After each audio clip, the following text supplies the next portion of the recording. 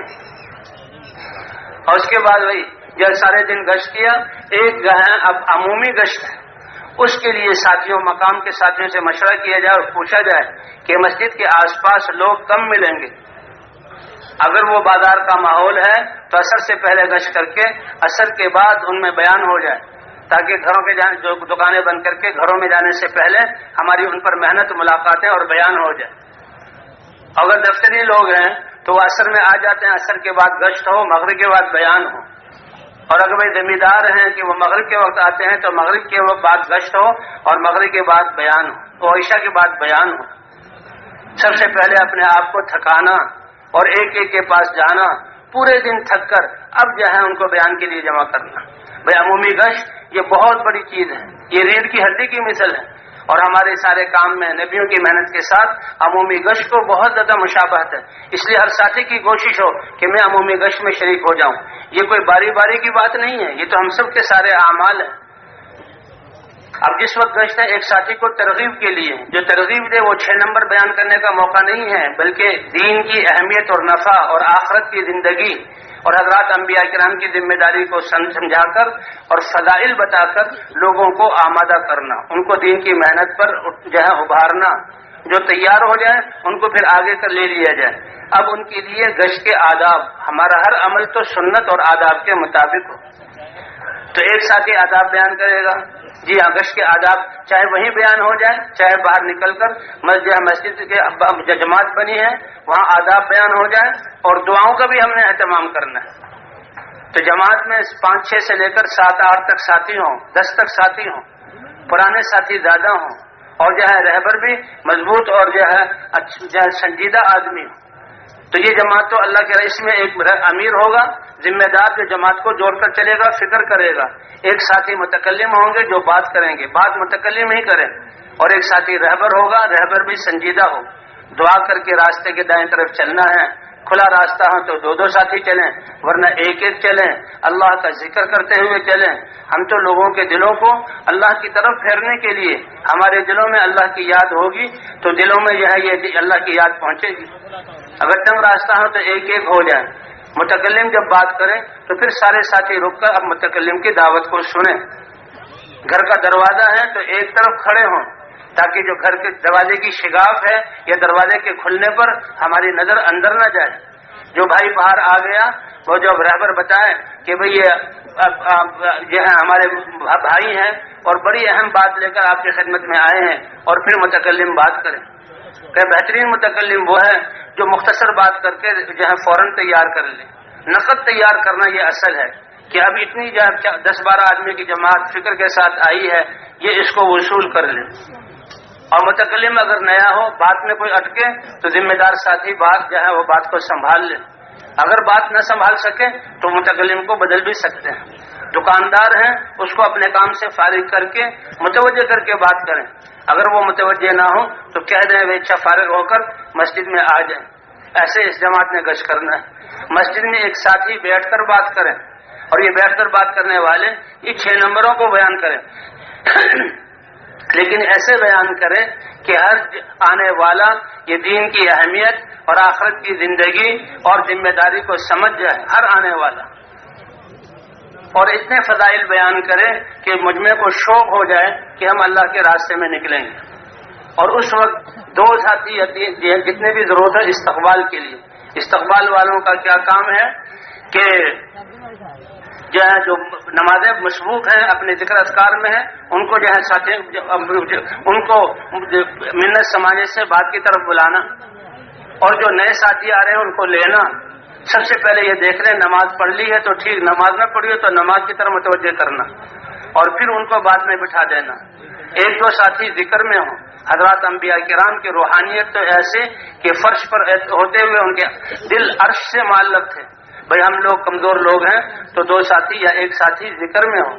جماعت جہاں ساتھیوں سے مل رہی ہے اور یہاں ساتھی اللہ کے یہاں سامنے دعا میں لگے ہوئے، اور اتنا وقت مگش کو دیا جائے اور پھر جہاں وقت اس کو پورا کیا جائے، واپسی ہو کہ ساتھی واپس آ کر استنجا وضو کر کے جہاں وہ نماز میں تکبیر اولیٰ کو پا سکیں۔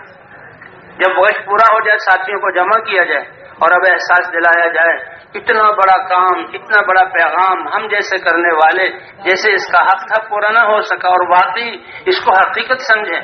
یہ سرسری بات نہیں ہے، سطحی بات نہیں ہے، حقیقت سمجھیں۔ اللہ کا پیغام، سب سے بڑا پیغام جو نبی لاتے تھے اور مسلمانوں تک پہنچانا، ہمارے جذبات، ہماری کیفیت، ہماری قربانی، تو ہم اس میں کمزور ہیں۔ استغفار کرتے واپس آئیں، اور جو ساتھی بیچ میں تیار ہو ساتھی اس کو مسجد تک لے کر آئے۔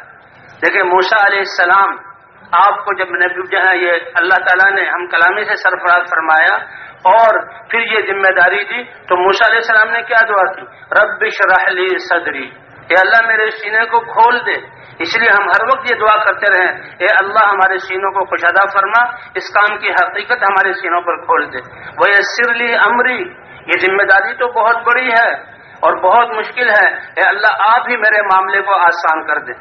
موسیٰ علیہ السلام کی اس دعا میں ہمارے لیے تربیت اور تعلیم ہے، اے اللہ ہمارے معاملات کو آسان فرما، ہمیں اپنی بات اور اپنی ترتیب پر اعتماد اور گھمنڈ نہ ہو۔ ویسر لی امری واحلل عقدۃ من لسانی، اے اللہ مشکلات اور گھاٹیاں آئیں گی، ان سب کو جو ہے آسان فرما، اور رکاوٹوں گھاٹیوں کو آسان فرما اور لوگ ہماری بات سمجھ لیں۔ اور کہتے ہیں کہ سب سے بڑی دعا کسی نے کسی کے لیے کی تو موسیٰ علیہ السلام نے اپنے بھائی کے لیے دعوت والے کام کی ذمہ داری اور رسالت کو مانگا، اے اللہ اس رسالت والے کام میں میرے بھائی کو میرے ساتھ شریک کر دے۔ وَأَشْرِكْهُ فِي أَمْرِي كَيْ نُسَبِّحَكَ كَثِيرًا، اے اللہ ہم تو امت ہیں اور امتی ہوتے اس زمانے کے امتی ہیں، امتی ہوتے ہوئے آپ نے یہ ذمہ داری عطا کی ہے، اے اللہ ہمارے ان بھائیوں کو ہماری اس ذمہ داری میں ہمارے ساتھ شریک کر دے۔ تو ان دعاؤں کا اہتمام کرتے ہوئے ہم جائیں۔ اور ایک ساتھی کے ذمہ بیان ہو تو جس کے ذمہ بیان ہو سارے ساتھی متفکر ہوں، یہ نہیں کہ ذمہ داری اس کی ہے، یہ تو ہمارے سارے دن کی۔ اللہ ہمیں جو ہے ان لوگوں کے ہدایت کا، آخرت کی طرف متوجہ ہونے کا، حضور کی محنت پر قائم ہونے کا ذریعہ بنا لے۔ یہ کتنی بڑی جو ہے ہمارے لیے سعادت ہے، کتنا بڑا کھاتا ہمارے لیے کھل جائے گا۔ اے علی تیرے ذریعے سے ایک انسان کو ہدایت ملے، جتنی چیزوں پر سورج طلوع ہو رہا ہے اس کے تم مالک بن جاؤ، اس سے زیادہ نفع والی چیز ہے ایک آدمی کو ہدایت، اور اس سے تو کہ ہے بستیوں کی کایا پلٹے گی اور وہ دین کی طرف متوجہ ہوں گے۔ اس لیے بہت بڑا اللہ کا یہ احسان، اس لیے دعاؤں کے ساتھ کرنا۔ ایک ساتھی کے ذمہ بیان ہو سارے ساتھی متفکر رہیں۔ جو جماعت جتنی زیادہ اختلاط کرے گی، لوگوں سے ملے گی، گھلے ملے گی، انفرادی دعوت دے گی تو اتنی ہی زیادہ وصولی ہوگی۔ کہ وہ ڈول جو پانی میں اچھی طرح ڈوب جائے، بھر جائے تو وہ بھرا ہوا نکلتا ہے۔ تو اس لیے بیان یہ بھی ایک اہم جو ہے ہم ذمہ داری، جس کے ذمہ بیان ہو وہ اللہ کی طرف متوجہ ہو، اللہ سے مانگے، اور بیان میں جو ہے وہ 6 صفات کو بیان کرے، ایمان اور نماز اور علم کو کھول کر بیان کرے۔ یہ استعدادی صفات ہیں، یقین کے بننے سے، نمازوں کے درست ہونے سے، علم کا شوق پیدا ہونے سے انسان میں دین پر چلنے کی اور دین کی محنت کرنے کی استعداد پیدا ہوتی ہے۔ اخلاق کو بھی بیان کیا جائے، اپنے کام اعمال کی اور سرمایہ کی حفاظت کے لیے اخلاص شرط ہے، اخلاص کو بیان کیا جائے، اور یہ سب سے آخر میں یہ ذمہ داری کو سمجھایا جائے۔ اللہ کی کتنی بڑی کا احسان ہے کہ امت ہوتے ہوئے اللہ نے ہمیں نبیوں والے اور حضرت محمد صلی اللہ علیہ وسلم والی محنت کے ساتھ سرفراز فرمایا۔ اس میں ہماری اور پوری امت کی تربیت ہے، اس لیے 6 نمبروں کو بیان کیا جائے، اور مجمع کی استعداد کے مطابق بیان کرنے والا اللہ کی طرف متوجہ رہے۔ مغرب کے بعد جو اعلان ہو تو بھئی ہمارا اعلان یہ بھی بہت اہم ہے، اعلان کرنے والا اعتماد کے ساتھ امام کے پیچھے کھڑا ہو، آواز سب کو سنائی دے، اور ساتھی جو ہیں سنتوں میں متفرق ہو جائیں تاکہ ساتھیوں کو جمع کرنا آسان ہو۔ ہر اجتماعی عمل سے پہلے جو نماز ہو اس میں ہم بکھر جائیں تاکہ وہاں بستی والوں کو ہم عمل میں شریک کر سکیں. اور بیان خاص طور پر سارے ساتھیوں کو آگے کریں، جماعت والے پیچھے بیٹھ جائیں. اور بھائی ساتھیوں کو جو ہے جمع کرنے میں شور شرابہ اور پکڑ دھڑک کرنا ہو، بڑی سنجیدگی اور سلیقے کے ساتھ ہم ساتھیوں کو جمع کریں. بیان کرنے والا ان 6 نمبروں میں اور مجمع کی استعداد، اس کے لیے وقت کوئی متعین نہیں ہے، استعداد کو بھی دیکھا جائے اور پھر مجمع کو نقد نکلنے پر آمادہ کیا جائے. ہماری دعوت کی بنیاد اللہ کی ذات پر یقین، ایمان بن جائے اور دین پر چلنے میں کامیابی، اس کے منافع سامنے. اور اللہ نے ہمیں آخرت کے لیے پیدا کیا ہے، آخرت کی تیاری کا فکر ہو جائے. اور حضرت محمد صلی اللہ علیہ وسلم کی امت میں ہونے کی وجہ سے اللہ نے یہ ذمہ داری عطا فرمائی. اب بیان پورا ہو تو ایک تشکیل والا بھی کھڑا ہو، اگر بستی والوں میں سے ہو تو اچھا ہے. ناموں کا سمجھنا، جگہوں کا سمجھنا یہ آسان ہوگا اور اس وقت سارے ساتھی اللہ کی طرف متوجہ ہو جائیں. یہ سارے دن جو گشتیں ہوئی، سارے دن جو انوارات حاصل کیے اور سارے دن جو اعمال ہوئے اور اب جو عمل ہوا ہے، اس کی بنیاد پر لوگ تیار ہوں گے.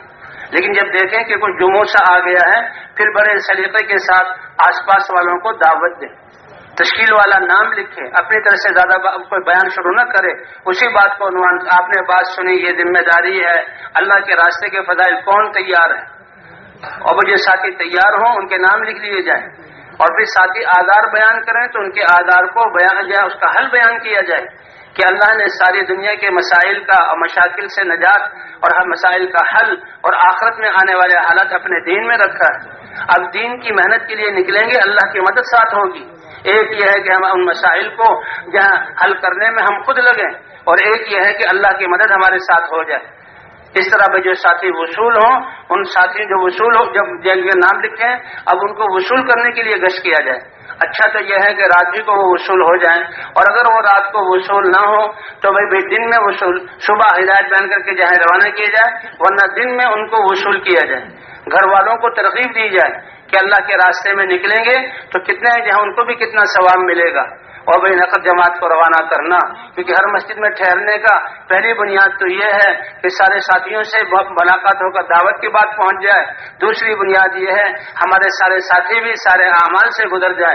ایک تشکیل میں جو ساتھ ہمارے چلا گیا اس میں اتنی استعداد پیدا ہو جائے کہ وہ شیروزے کی جماعت کو لے کر اللہ کے راستے میں نکل سکے. اور تیسرا یہ ہے کہ نقد جماعتیں اللہ کے راستے میں نکل جائیں. اور اگلی بنیاد یہ ہے کہ وہاں پر ہم مقامی جماعت بنا کر جائیں. پہلے سے جماعت بنی ہو تو اس کو تقویت حاصل ہو جائے، اس میں جان پڑ جائے. نہیں بنی تو مقامی جماعت بنا کر اپنے سامنے کام کرا کے جانا. اور پھر راتوں کو اللہ، دن کی محنت ہے اور راتوں کو اللہ کے سامنے اٹھنا اور راتوں کو دعا مانگنا. اللہ نے دعوت دی ہے اور دعا دی ہے. اللہ کتنے بڑے مہربان ہیں. ہمارا اسلامی مزاج اور ہمارے اسلام کے اعتبار سے رات پہلے ہے دن بعد میں، کہ رات کیا ہے، اللہ کی رحمت متوجہ ہوتی ہے کہ میرے بندے جن مہموں میں کو سر کرنے کے لیے اور جن میدانوں میں جہاں صبح دن میں اتریں گے، راتوں کو اللہ سے مانگ لیں. اس لیے بھئی ہم نے راتوں کو اٹھنا، یہ بھی ہماری جو ہے یہ کام کا حصہ ہے، دعوت اور دعا. حضور صلی اللہ علیہ وسلم قم اللیل الا قلیلا، شروع میں حکم تھا کہ تھوڑا سا آرام کر کے ساری رات اٹھیں. حضور صلی اللہ علیہ وسلم جہاں راتوں کو اٹھتے تھے، چاہتے تھے کہ میری امت ہر ایک جو ہے وہ تہجد کی نماز پڑھنے والی بن جائے. اس لیے بھائی راتوں کو اٹھنا، اسے کہتے ہیں عشاء کے بعد، عشاء سے پہلے سو نہیں تاکہ نماز مؤخر نہ ہو جائے. عشاء کے بعد دنیاوی باتیں نہ کروں. ہاں دین کے تقاضے ہیں، اس میں تو لگنا ہے، یہ تو ہماری زندگی کا مقصد ہے، لیکن جلدی سو جاؤ تاکہ تہجد میں اٹھنے کا موقع ملے. سارے ساتھی ہمارے تہجد کا اہتمام کریں. تو بھائی اللہ نے نظام ہی ایسا بنایا کہ رات کو پہلے کیا کہ میرے بندے ہر قدم پر، ہر مرحلے میں، ہر میدان میں میری مدد کے محتاج ہیں. اللہ کی مدد ساتھ ہو جائے تو پھر کوئی کام بگڑ نہیں سکتا. اس لیے اور پھر اللہ کے راستے میں نکلنے والے، ان کی تو حاجت ہے اللہ ہمیں کمال درجے کی ہدایت مل جائے، اس محنت کے لیے قبولیت مل جائے. اے اللہ امت مسلمہ دین کی محنت پر آ جائے. اور ابھی تو یہ انسانیت جن کو ہم نے ابھی پوچھا ہی نہیں، اے اللہ ان کی ہدایت کا ذریعہ کیسے بن جائے. فرمائے جو ہم جس درجے پر ہیں یہ تو ہمارے ابھی ابتدائی مراحل ہیں، یہ تو ابتدائی درجات ہیں، ان کو ہم غایات نہ سمجھ لیں، سارا دور اسی پر نہ لگا دیں. بلکہ یہ تو ابتدائی چیزیں، ان کو مضبوط کر کے غایات تو ہماری صحابہ والی زندگی اور صحابہ والی قربانی ہے کہ اللہ کے احکام سارے شعبوں میں زندہ ہو جائیں. جی ہاں، صحابہ اور یہ مسلمان کی زندگی پاکیزہ ہو جائے، اور صحابہ کی طرح کہ ہم انسانیت کو کہیں کہ دیکھو ہماری طرح ہو جاؤ، ہماری جیسی زندگی اختیار کر لو. اور صحابہ کرام کہتے ہیں ہمیں اللہ نے بھیجا ہے، اور تمہارے پاس جو اللہ نے بھیجا ہے ہم اللہ کی طرف سے بھیجے ہوئے. اور حضور بھی فرماتے تھے بعثتم، تمہیں بھیجا گیا ہے، اور ہم تو انسانوں کے فائدے کے لیے کہ لنخرجکم من عبادت العباد الی عبادت رب العباد، سارے کائنات کے سامنے جھکنے کی ذلت اور رسوائی سے نکال کر اللہ کے سامنے جھکنے کی عزت کا تاج پہنانے کے لیے آئے ہیں. اور جب اللہ کے دین پر چلو گے، یہ کائنات اللہ کی ہے، امر اللہ کا ہے، تو اللہ دنیا میں بھی وسعت، تلواروں کے سائے کے نیچے اللہ اطمینان والی نیند، اور جھونپڑوں میں اللہ تعالیٰ سعادت اور جو ہے اطمینان عطا فرمائیں گے. دعاؤں پر اور نمازوں پر اللہ کاموں کو بنائیں گے. اس لیے بھائی ہم لوگوں نے جہاں دن کی محنت کرنی ہے تو وہاں راتوں کو بھی ہم نے جو ہے اس دعاؤں کا اہتمام کرنا ہے. سارے ساتھی آج کل ماشاءاللہ راتیں ابھی بھی لمبی ہیں، تو جو ہے راتوں کو اٹھنا، اس میں لمبے لمبے نوافل پڑھنا، نوافل پڑھ کے پھر دعا میں کم از کم آدھا گھنٹہ تو ہمارا ہر ایک کا لگے کہ ہم اللہ کے سامنے متوجہ ہوں اور اللہ سے مانگیں. اور بھائی فجر سے پہلے ہی قرآن پاک کی تلاوت، حضرت مولانا الیاس صاحب رحمۃ اللہ نے فرمایا کہ سب سے زیادہ اللہ کا قرب حاصل کرنے کا ذریعہ تہجد کے وقت میں قرآن کو ہاتھ میں لے کر پڑھنا. ہاتھوں میں قرآن سنبھالا ہوا ہے، آنکھوں سے قرآن کے نقوش کو دیکھ رہے ہیں، زبان سے اللہ کے کلام کو دہرا رہے ہیں، اور اگر کسی کو تکلیف نہ ہو تو کانوں میں اللہ کے کلام کی آواز. اسی طرح ہم جو ہے وہ تسبیحات کا اہتمام کریں. 3 تسبیح، ذکر یہ بھی ضروری، اللہ کے راستے میں نکل کر اس کا اہتمام کیا جائے. اتنا ذکر کہ 24 گھنٹے کبھی ہم اللہ کی یاد سے غافل ہی نہ ہوں. جیسے ایک غلام، ایک نوکر اپنے بڑے کے سامنے دیکھتا ہے، وہ مجھے دیکھ رہا ہے، میں تو اس کا نوکر ہوں، میری یہ ذمہ داری ہے. اللہ ہمیں یہ ہر وقت احساس عطا فرما دے کہ ہم اللہ کے بندے ہیں، اللہ ہمیں دیکھ رہے ہیں اور اللہ ہماری بات کو سن رہے ہیں. اس کے لیے 3 تسبیحات، تو 3 صبح اور 3 شام. تیسرا کلمہ باوضو ہو کر اور قبلے کی طرف رخ کر کے، اور جو اللہ کو یاد کریں. ہم اللہ سے ہم کلام ہیں تو سبحان اللہ، الحمدللہ، اس کی عظمت اور معنی کا استحضار کرتے ہوئے اطمینان کے ساتھ. اور پھر حضرت محمد صلی اللہ علیہ وسلم پر درود 100 مرتبہ. ایک صحابی نے کہا یا رسول اللہ میں کتنا وقت دوں آپ کے درود کے لیے، کیا یہاں 1/4 حصہ دے دوں؟ آپ نے فرمایا بہت اچھا، اگر زیادہ کر دو. یا رسول اللہ پھر تو میں 1/3 حصہ دے دوں گا. آپ نے فرمایا اگر اور زیادہ کر دو. یا رسول اللہ پھر آدھا آدھا ہو جائے. کہا بہت اچھا، لیکن اگر اور زیادہ کر دو تو پھر ہر وقت میں آپ پر درود پڑھتا رہوں گا. تو حضور صلی اللہ علیہ وسلم نے فرمایا پھر تمہاری ہر مشکل کی اللہ کی طرف سے کفایت کی جائے گی. اور بھائی استغفار، اللہ کتنے مہربان ہیں. لوگوں کی نافرمانی کی جائے تو بڑی مشکل سے معاف کرتے ہیں، معاف بھی کرتے ہیں تو بھولتے نہیں ہیں. اور اللہ فرماتے ہیں کہ تم استغفار کرو میں تمہارے گناہوں کو بخش دوں گا. اور اللہ کہتے ہیں تم استغفار کرو، اللہ رحمت کی بارشیں برسائے گا، اپنے خزانوں کے دہانے مال اور اولاد کے ذریعے سے کھول دے گا، اور تمہاری سب بنجر زمینوں کو اللہ سرسبز اور شاداب کرے گا، اور تمہارے لیے دریاؤں کو اللہ تعالیٰ چالو کر دیں گے. اس لیے 3 تسبیحات. اور بھائی حضور صلی اللہ علیہ وسلم کی دعائیں مسنون دعائیں، کوئی عمل ایسا نہیں جس میں حضور صلی اللہ علیہ وسلم نے دعا نہ بتلائی ہو. اور ان دعاؤں میں اللہ سے مانگنا بھی ہے، اور ان دعاؤں میں اللہ کا شکر ادا کرنا بھی ہے. انسان صبح اٹھتا ہے تو سب سے پہلے الحمدللہ الذی احیانا بعد ما اماتنا والیہ النشور. یہ نیند جو موت کی ہم جنس ہے، سوتے ہوئے انسان کو کوئی پتہ ہی نہیں. فرمایا اللہ تمام تعریفیں اللہ کے لیے ہے جس نے اس موت سے ہمیں زندگی عطا فرمائی اور پھر یہ میدان عطا کر دیے. وَإِلَيْهِ النُّشُورُ، اور اللہ کی طرف لوٹنا ہے. کہ جس اللہ کے اس کائنات میں جب عمل کے مکلف ہیں اتنی مہربانیاں اور نعمتیں ہیں، جب ایمان اور اعمال کے ساتھ اللہ کی طرف لوٹیں گے تو اللہ کتنے انعامات عطا فرمائیں گے. کوئی عمل ایسا نہیں جس میں حضور صلی اللہ علیہ وسلم نے دعا نہ بتلائی ہو. وضو کرنے بیٹھو تو دعا، وضو کے بعد پھر دعا.